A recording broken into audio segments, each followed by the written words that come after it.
I mean, let's bring it back now to how you ended up living in Japan, because you live in Japan now, right? Yep, yep. I'm still in Japan. Yeah. It's 18 years, 18 years this month. 18 years you've been in Japan. Wow. Okay, Yeah. that's a long haul. Yeah. Yeah. Yeah. Uh-huh. Okay, so how many times did you go back and forth between the US and Japan before you decided to move there permanently? Never. I've been there straight 18 years. So it was just the initial trip in high Oh, school. sorry. Sorry. I did 1 year of study abroad and then had to graduate university and then I came right back. So Okay. I've been here since, well, I was here from 2006 to 2007. And then from 2008, I was here. Wow, just straight on.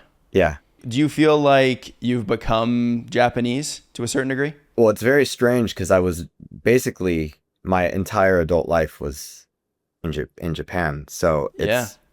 it's very weird. I definitely don't completely feel like understand more things about being an adult in Japan than I do in the States. When I'm in the States, Mm, it does feel like home, but it also feels foreign in some ways too. interesting. Yeah, it's like reverse culture shock, Yeah, shock when you go back. exactly. Yeah. Exactly. Yeah, because 18 years is like, I mean, that's a lifetime, really. Yeah. Yeah. Yeah. Yeah. hmm It's pretty interesting. So, Yeah. so you have that like reverse culture shock when you go back to the States now, but when you first got to Japan, did it take a while to get used to life there at the beginning? No, and this is like this is a blessing and a curse. It's almost a superpower. I'm very naive and like I mean for lack of better words like dumb, so I never thought about things that deeply. Like I was never Okay. thinking like I need to get really good in Japanese or I need to get used to this country. I've always been like, "Oh, I'll just go do a little bit of work today and then go to the bar and hang out with my friends." Like I didn't really like maybe not having a goal at that time really helped me because I never felt disappointed in myself or disappointed in like, you know what I mean? Right. Yeah. Yeah.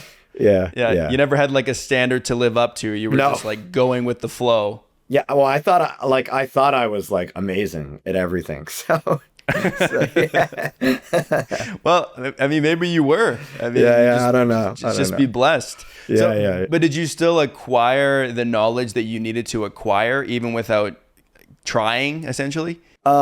Yeah, like it especially happened when I lost my visa once and then I joined because I'm basically a comedian is like my main job here now. Okay. Yeah. I've been doing that for 15 out of the 18 years. And Wow.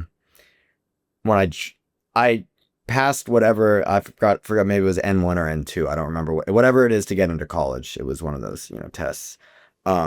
So I did have a grasp of the language for sure. But I got into this school. There's never been a foreigner in like a comedy school like that. Like it may at that time probably not. I don't think so. But I spent 2 years like 8 hours a day every day with Japanese comedians and I honestly didn't really understand much like what they were saying. But after those 2 years, I basically acquired Japanese at a pretty high level. Wow. So, I mean, you had like a base of Japanese to get into the school, you said, but like most of the learning was done uh, like as a part of your profession, essentially. Yeah, yeah, and when you go to those schools in Japan to become a comedian, you basically have to go to a school. Like you can't just say I'm going to become a comedian. Okay. It's kind of changing now with the internet, but back then, yeah, that was an insane experience. Like the comedy industry in Japan, I think it's changed a lot. I think it's a lot nicer now, but it's very like traditional, like think like, probably like 1970s American entertainment where like you have to, and what's even worse, it's very strict hierarchy. Like, I mean, like you're getting yelled at all the time. It's very, very rough, but it did good for me. Like we had very scary teachers and stuff like that, but for me, it was a really good experience. Like I feel like it made me an adult almost. The perception that I have of comedy, like stand-up comedy, is that each individual comedian kind of develops their own voice. How does that work in a more academic setting? Like, if what are they giving you the tools that you can develop your own voice, or is there a particular style that they'd prefer you to have by the time you graduate? So it's nothing like American comedy. I think Japanese comedy and American comedy is like apples and oranges. Like you can't even really compare it. It's a Okay. lot more poppy here, number one.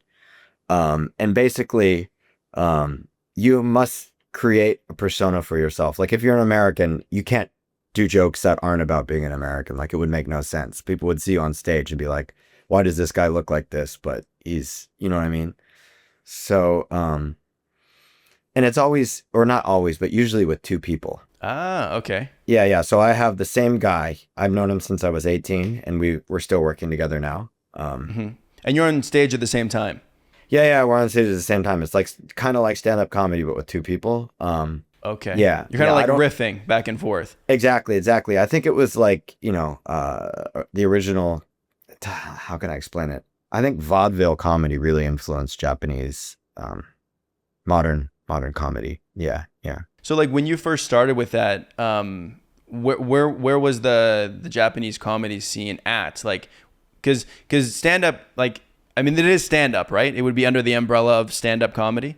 Yeah, I guess since it's on stage, but it's a dialogue between two people, so it requires, I feel like, even more suspension of disbelief because it's like a fake conversation between two people that have actually practiced the conversation on stage. When you're doing stand-up comedy, it feels like the goal is to make it not sound like you practice it for hours and hours. Right. But the performative aspect of Manzai, which is Japanese stand-up comedy, is, from my perspective, really obvious. I almost think like pro wrestling is a closer analogy. Yeah. What about like sketch comedy? They have that too. They have really good sketch comedy in Japan as well. So it's either stand-up. Okay. Manzai is like stand-up comedy, and sketch comedy is called konto, which came from French. But the acting aspect of sketch comedy has always just been difficult for both me and my partner, so we never tried to do it. Yeah, yeah. Mm-hmm. I mean, that sounds like it would be very challenging to do that as someone who isn't a native speaker of Japanese, especially because you're interacting with someone else on stage. Like you could be a stand-up in the US or like an English-speaking country, and you could just be up there on your own. And even if you didn't speak English super well, as long as people could understand your jokes, you'd be fine.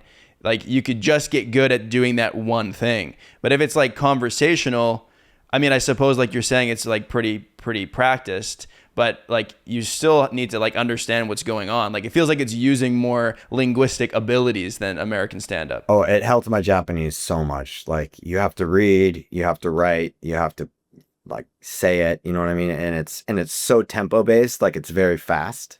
I think Japanese is the fastest language, right? And it gets even faster with comedy because it's tempo based. And the second year of school, or maybe right after we graduated, like everything's a contest in Japan. So comedy is basically all, maybe since 2004, it's almost like there's the stand-up comedy contest, there's a sketch comedy contest.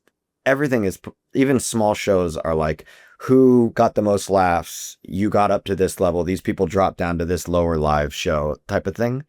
We got to the finals of this really big contest. I don't know how we did it because we sucked. But part of it has to do with being an American, right? Because they haven't really, there's a novelty involved. But yeah, we got to the finals. It was like 1,000 different people, and we were in like the top 4 or something like that. And then we did that show, and then we started getting a lot more shows for a couple of years. Yeah. Wow, you gotta have to prove yourself in the scene. Yeah. I mean, there's been other comedians who have gotten much more famous than me, like Atsugiri Jason. Have you ever heard of him? He's very, very famous. He blew up all over Japan, but yeah, it's all through contests. Were you doing comedy in the US as well before you moved to Japan? No. And I don't feel like I have a like innate comedic ability either. Like I sucked. So like then what drew you to Japanese comedy? Like if that wasn't necessarily your thing before that, how did you find out that it was your thing? So I went into this entertainment school that I was telling you about, the 2-year one. And at first I did not do comedy because I knew the comedy was really strict, like a lot of hazing. It's this crazy world. Like it's insane. Like the old school comedy world. And I was in there for a year doing a course that was like for the students that didn't want to do that. And I got bored after a year, and I was like, maybe I'll try the comedy one. So I tried the comedy one, and this is all just me thinking, yeah, I'll get famous at some point. Like if I keep doing, you know what I mean? Like I like I said before, I have this like kind of maybe overconfidence or something like that. So, I mean, that's a good thing though. I think that can kind of bridge some gaps, because a lot of times we get caught up in our own heads about like, oh, I can't do this, or like I'm too self-conscious to try it. So like a little bit of blind confidence goes a long way. Oh yeah, I had a lot of blind confidence. Yeah.